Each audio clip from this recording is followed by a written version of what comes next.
अस्सलाम वालेकुम नादरीन, आप यूट्यूब चैनल देख रहे हैं। मैं इमरान खान हूँ। सबसे पहले आसिम मुनीर साहब ने दौरा अमेरिका अपना मुकम्मल किया, उसके बाद वो बेल्जियम गए और बेल्जियम से भी एक खबर आ रही है, वो बाद में बताता हूँ। लेकिन आसिम मुनीर साहब ने वहाँ पे पाकिस्तानी कम्युनिटी से खिताब भी किया है। वो बतौर आर्मी चीफ जा रहे हैं, फील्ड मार्शल जा रहे हैं, लेकिन पाकिस्तानी कम्युनिटी से भी वो खिताब कर रहे हैं, ताजरों से भी वो मिलते हैं और सियासी और इंतजामी मामलात में वो इंटरफेयर करते हैं।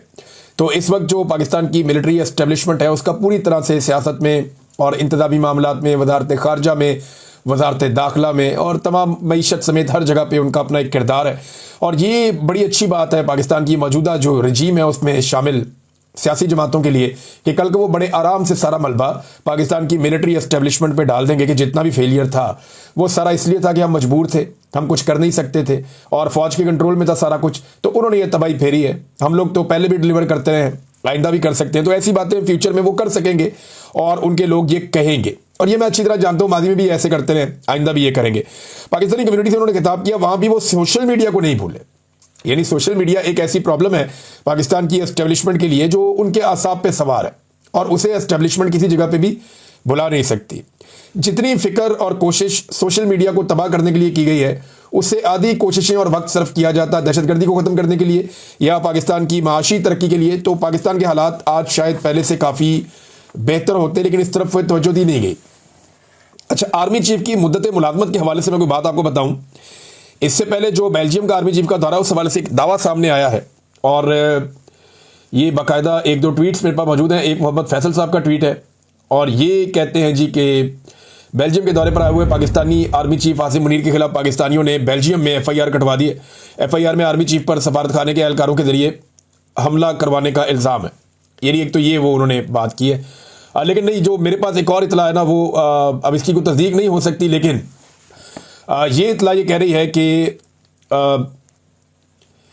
एक दस्तावेज है वो जमा करवाई गई है बेल्जियम में और पाकिस्तानियों की जानिब से, जिसमें कुछ जराइम के हवाले से या इंसानी हकूक़ की खिलाफ वर्जियों के हवाले से डाटा शामिल है और इसमें दर्ज जो मालूमात हैं वो मंदरजा झेल हैं। शिकायत कुनिंदा जो है उसका नाम है शेख मोहम्मद अदील, जो अब तक इतला सामने आ रही है और ये भी सोशल मीडिया से इतलात आई हैं। इसकी कन्फर्मेशन एक आधे दिन में आ जाएगी और ब्रसल्स बेल्जियम से ये इतलात आ रही हैं और इसका बाकी एड्रेस भी इस आदमी का लिखा हुआ है, सारा कुछ इसके अंदर शामिल है, इनका ईमेल एड्रेस भी लिखा हुआ है।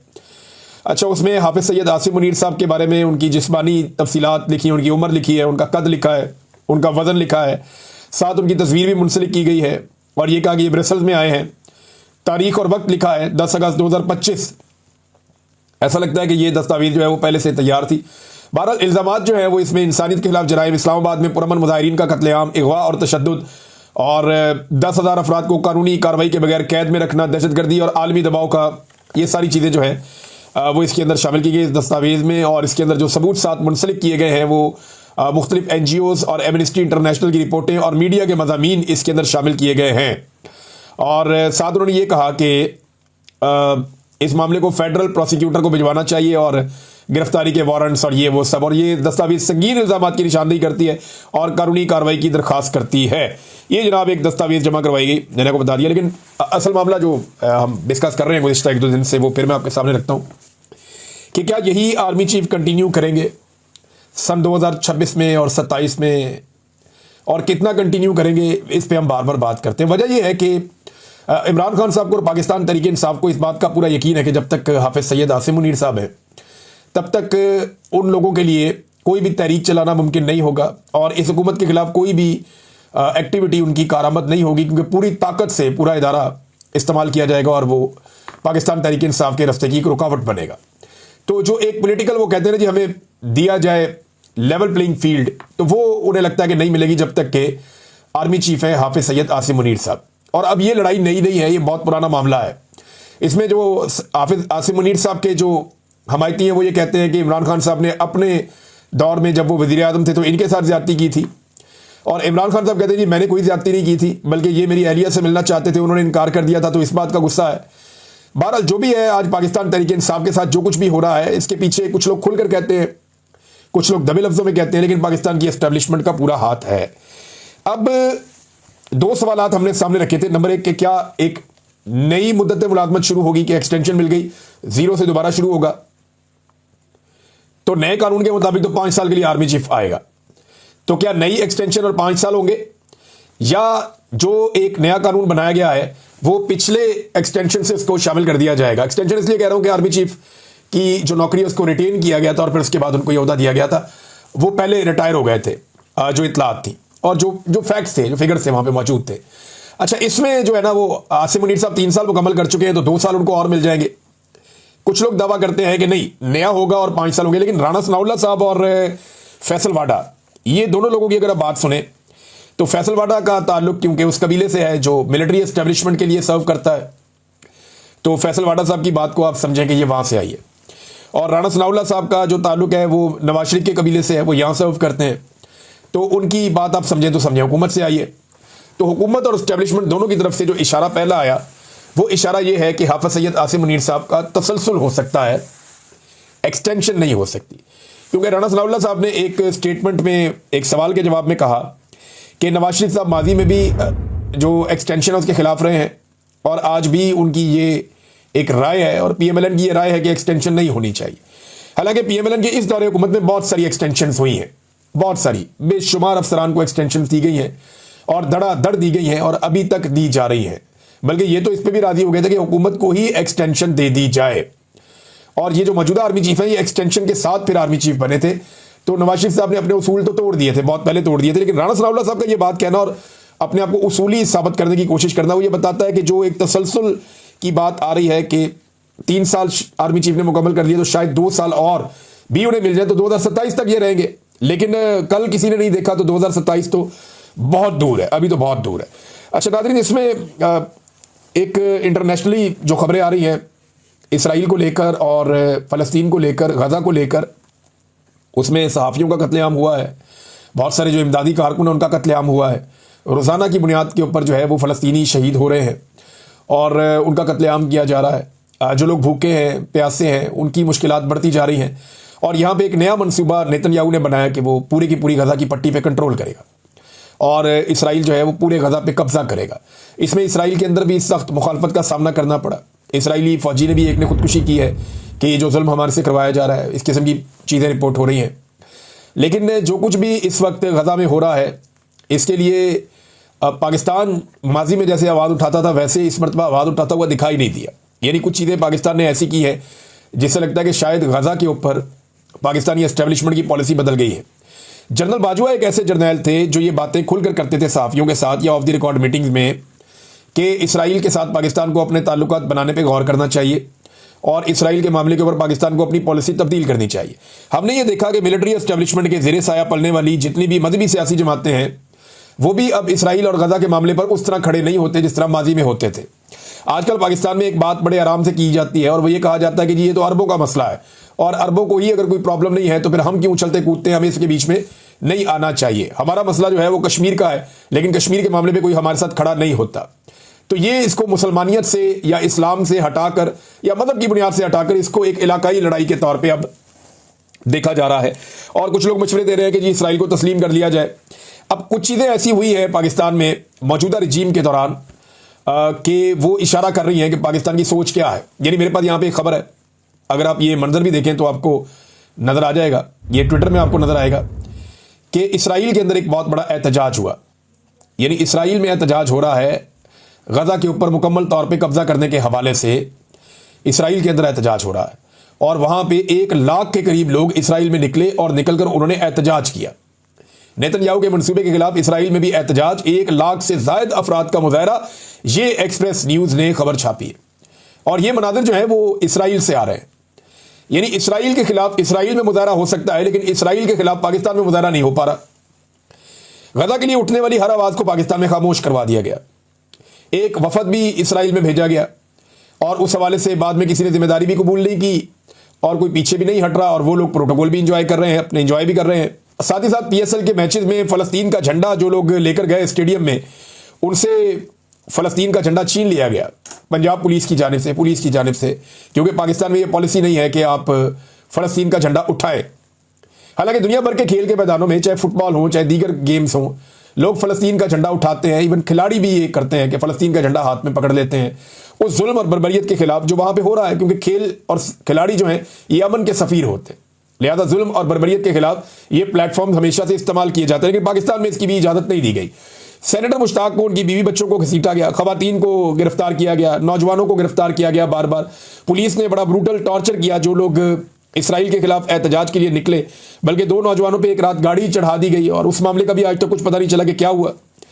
और इसके अलावा जो एक अमरीकी जनरल कुरेला है जिन्होंने इसराइल को सबसे ज़्यादा सपोर्ट किया और जिन्होंने हर जगह इसराइल की, चाहे वो गजा के मामले में हो, पूरी हमायत की, पूरी मदद की, चाहे वो ईरान के मामले में हो, वहाँ पे भी पूरी हमायत की, पूरी मदद की, उससे जनरल कुरेला को पाकिस्तान में सदारती अवार्ड से नवाज दिया गया। ये भी बताता है कि पाकिस्तान की पॉलिसी शिफ्ट हो रही है, तब्दील हो रही है। डोनाल्ड ट्रंप जिन्होंने अब्राहम अकॉर्ड के लिए पूरा जोर लगाया हुआ है और वो गजा के बदतरीन मसाइल को जानते हैं, उन्होंने खुद कई मरतबा कहा कि वहाँ हालात बहुत ख़राब है, लेकिन इसके बावजूद डोनाल्ड ट्रंप इसराइल या नेतन्याहू की हमायत में खड़े हैं। अब उन्हें पाकिस्तान कहता है कि जी अमन का नोबेल इनाम उनको दिया जाए, तो ये भी एक चीज़ है।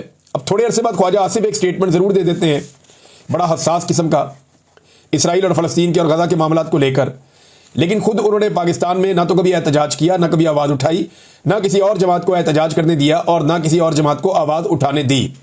वो कहते हैं कि गजा पर इसराइल के कब्जे के मंसूबे पर आलम इस्लाम क्या करता है, मजम्मत पर इक्तफा किया जाए, ज़बानी कलामी गुजारा किया जाए या अमली इकदामात उठाए जाएंगे। अच्छा, सवालात तो ऐसे पूछ रहे खुद वज़ीर दिफा हैं, भैया आप अपनी हिकमत अमली बताएं कि आप क्या करेंगे। आपके पास मुस्लिम दुनिया की सबसे बड़ी और ताकतवर फौज है, तो आप बताएं ना कि आपने इसके ऊपर क्या हिकमत अमली बनाई है और आप इस पर क्या करना चाहते हैं। तो आप दुनिया की तरफ देख रहे होते हैं कि गैर मुस्लिम ममालिक में करोड़ों लोग सरापा एहतजाज हैं। अब मुस्लिम ममालिक में एहतजाज करने नहीं देते, आधे से ज़्यादा मुस्लिम ममालिक में डिक्टेटरशिप है, वहाँ निकल ही नहीं सकता कोई आदमी एहतजाज करने के लिए। और पाकिस्तान में भी एक गैर एलानिया डिक्टेटरशिप है, यहाँ पे भी नहीं निकलने दिया जाता। जबकि मगरब में मजबूत आवाज़ें उठ रही हैं, 1.5 अरब मुसलमान यौम हिसाब पे रसूल सल्लल्लाहु अलैहि वसल्लम रहमतुल्लिल आलमीन को क्या जवाब देंगे। तो ख्वाजा आसिफ साहब, ये जवाब तो आपने भी देना है, इक़्तिदार तो अल्लाह ताला ने आपको दिया है, फौज की कमांड आपके हाथ में है, तो ये जवाब आपने देना है क़यामत वाले दिन, और गिरबान आपका पकड़ा जाएगा क़यामत वाले दिन। ये जो मजलूम मुसलमान हैं जिनको आप एहतजाज करने पे भी मारते हैं, इनका गिरबान नहीं पकड़ा जाएगा। तो पाकिस्तान ने किस तरह हमायत की है ये अब आपके सामने। नाज़रीन, एक तरफ पाकिस्तान के अंदर भी दहशतगर्दी कंट्रोल नहीं हो रही। मोहसिन नकवी ने कहा था कि SHO की मार है दहशतगर्द, तो दहशतगर्दों के डर से हुकूमत पाकिस्तान ने, ये वो दहशतगर्द हैं जो एक SHO की मार थे, उन दहशतगर्दों के डर से हुकूमत पाकिस्तान ने 14 अगस्त तक के लिए बलूचिस्तान में ट्रेनों की आमदोरफ्त पर पाबंदी लगा दी है। यानी ट्रेनें ही बंद कर दी कि दहशतगर्द, आप ट्रेन को प्रोटेक्ट नहीं कर सकते। यानी एक ट्रैक के ऊपर एक ट्रेन जाती है, हुकूमत पाकिस्तान ने हाथ खड़े किए कि ये जो ट्रेन ट्रैक के ऊपर जा रही है हम इसको प्रोटेक्ट नहीं कर सकते, इसकी हिफाजत की जिम्मेदारी हुकूमत नहीं ले रही। और इतनी सिक्योरिटी फोर्सेज हैं पाकिस्तान में, आप अंदाजा करें कि हमारे पास जो स्ट्रेंथ है वो 12 लाख से ज़्यादा पुलिस और दूसरी फोर्सेज और फौज वगैरह ये सब मिला के लगभग 10-12 लाख है। इतनी बड़ी स्ट्रेंथ पाकिस्तान के पास है फोर्सेज की, लेकिन इसके बावजूद पाकिस्तान जैसा एटमी पावर मुल्क चंद मुट्ठी भर दहशतगर्दों से ऐसा खौफजदा है कि ट्रेनों की आमदरफ्त ही पाकिस्तान ने बंद कर दी और दावे इनके इतने बड़े बड़े हैं कि जनाब हम ये कर देंगे वो कर देंगे। तो मोहसिन नकवी साहब को सोचना चाहिए। बल्कि एक और मसले में फंस गए मोहसिन नकवी साहब, और ये इस्लामाबाद में एक मस्जिद से रिलेटेड इशू है। वहाँ पे मसाजिद कुछ बहुत सारी बनी हुई है जो ग्रीन बेल्ट पे या रस्तों पे बनी हुई है या कब्जे की ज़मीनों के ऊपर बनी हुई है, और हुकूमत के बकौल ये है कि ये ज़मीनें जो है ये सरकार की हैं और इनके ऊपर कब्जा करके मसाजिद बनाई गई हैं। एक तो कब्जे की ज़मीन के ऊपर मस्जिद कैसे बन सकती है, बननी ही नहीं चाहिए। और जब उसकी बुनियादें रखी जा रही थी तो उस वक्त मना करना चाहिए था कि ये मसाजिद यहाँ पे कब्जे की ज़मीनों के ऊपर ना बनाई जाए, ये सरकार की ज़मीन है या किसी और मकसद के लिए रखी गई है। तो ये तो कभी भी मेरे ख्याल में मुनासिब नहीं है कि किसी ज़मीन के ऊपर या किसी की भी ज़मीन के ऊपर या सरकार की ज़मीन के ऊपर बगैर परमिशन के आप मस्जिद तामीर करें, मेरे ख्याल में नामुनासिब होगा। लेकिन मुझे हैरत इस बात पे होती है कि रातों रात इन्होंने मस्जिद भी गिरा दी, वहाँ पे वो उसका जो मलिका सारी वो जगह है वो साफ़ कर दी और वहाँ पे कोई दरख्त वरख्त भी लगा दिए कुछ एरिया में। कुछ लोग कहते हैं मस्जिद वहीं पे और मदरसे वाला जो बिल्डिंग का एरिया था वो सारा गिरा दिया गया है। अब वहाँ पे मौलवी इकट्ठे हो गए, उन्होंने कुरान पाक के नुस्खे हाथ में पकड़े हुए थे और उन्होंने कहा जी कि ये जब शहीद किया गया है उस बिल्डिंग को तो वहाँ पे ये कुरान पाक के नुस्खे भी शहीद हुए और इस पर वो बहुत गुस्से में थे। उन्होंने कहा जी मोहसिन नकवी इस्तीफ़ा दे, हम उसको नहीं छोड़ेंगे। ये ज़्यादा जो रोला पड़ा है ये जमीयत उलमा इस्लाम के, क्योंकि मौलवी उससे मुंसलिक थे तो उन्होंने ये बात की है, इस बात को ज़्यादा उठाया है। अब देखते हैं इसका हल क्या निकलता है। लेकिन उन्होंने रातों रात दोबारा बुनियाद रखी, उन्होंने कहा जी हम दोबारा यहाँ पे तामीर करेंगे, यहाँ पे हम मस्जिद बनाएंगे। अब मामला ये है कि अगर कब्जा छुड़वाना ही है, देखें जहाँ मैं ये कह रहा हूँ ना कि आप गैर कानूनी तौर पे जगह पे आप मस्जिद तामीर ना करें, ये मुनासिब नहीं है। मेरे ख्याल में हमारा मजहब और हमारा इखलाकियात इसकी इजाजत नहीं देता। लेकिन सेम टाइम में मैं ये भी कह रहा हूं कि ये मौजूदा हुकूमत को भी होश के नाखून लेने चाहिए। ये मामला बातचीत से कर लेते, लेकिन चले इसको भी छोड़े। ये जो नदी नालों के ऊपर, पानी के रस्तों के ऊपर पूरी पूरी सोसाइटियां बन गई हैं, ये आपको नजर नहीं आती? जो बड़े बड़े लैंड माफियाज ने और बड़े बड़े सरमायादारों ने जमीनों पर कब्जे करके प्लॉटिंग करके बेच दिया है, वो कब्जे आपको नजर नहीं आते? जो डीएचए जैसी एक सोसाइटी जिसके ऊपर पाकिस्तान की मिलिट्री एस्टेब्लिशमेंट का हाथ है, वो जमीनें जैसे लोगों से लेती है, वो आपको नजर नहीं आता। यानी इंतजामिया को सिर्फ मस्जिद नजर आई है कब्जे के नाम के ऊपर और बेशुमार चीजें वो नजर नहीं आई।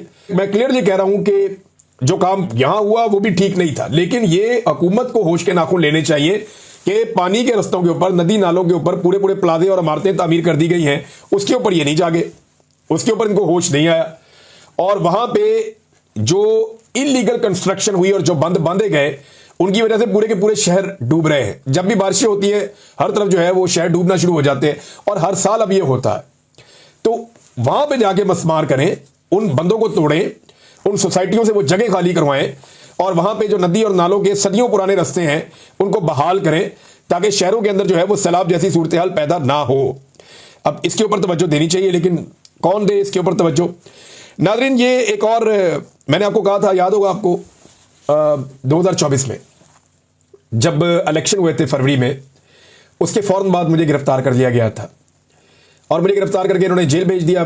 जब मैं वापस आया तो हुकूमतें सारी बन चुकी थी, लेकिन इलेक्शन अल्हम्दुलिल्लाह मैंने रिपोर्ट किया और पूरा रिपोर्ट किया था।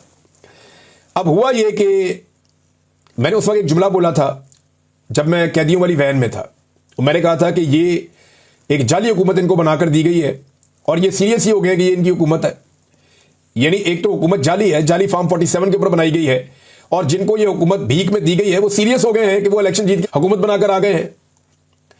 तो वाकई वो अब सीरियस हो गए हैं और अब उन्हें यह लगना शुरू हो गया है कि वो एस्टेब्लिशमेंट की मदद से नहीं आए, वो ब्यूरोक्रेसी की मदद से नहीं आए, आरओज ने जाली फार्म 47 जारी नहीं किए, बल्कि उन्हें अब यह लगता है कि वो उनका हक था जो उनको मिला है। ये अंदाजा करें आप।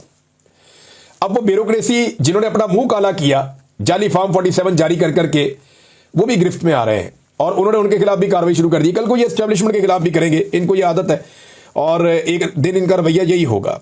और अगली बार इलेक्शन में मुझे ऐसा लगता है कि शायद ब्यूरोक्रेसी को इस्तेमाल ना किया जाए।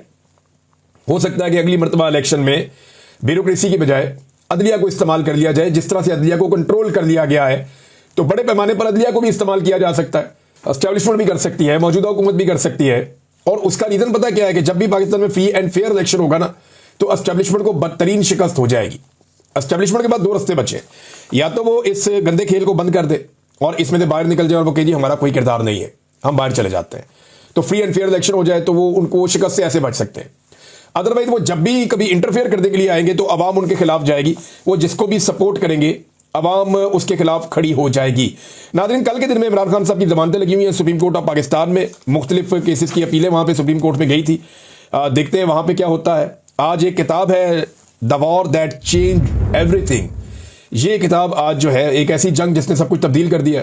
ये इंडिया पाकिस्तान की जो भी लड़ाई हुई थी, 3 महीने के अंदर किताब भी आ गई है। इसकी लॉन्चिंग होने जा रही है, इसके ऊपर मैं आपसे बाद में बात करूंगा, कुछ चीज़ें आपको इसके बारे में बताऊंगा। लेकिन मौजूदा हुकूमत ने पाकिस्तान तहरीक इंसाफ से एक दरख्वास्त की है, एक अपील की है कि यौम आज़ादी पर एहतजाजी मुहिम ना चलाएं।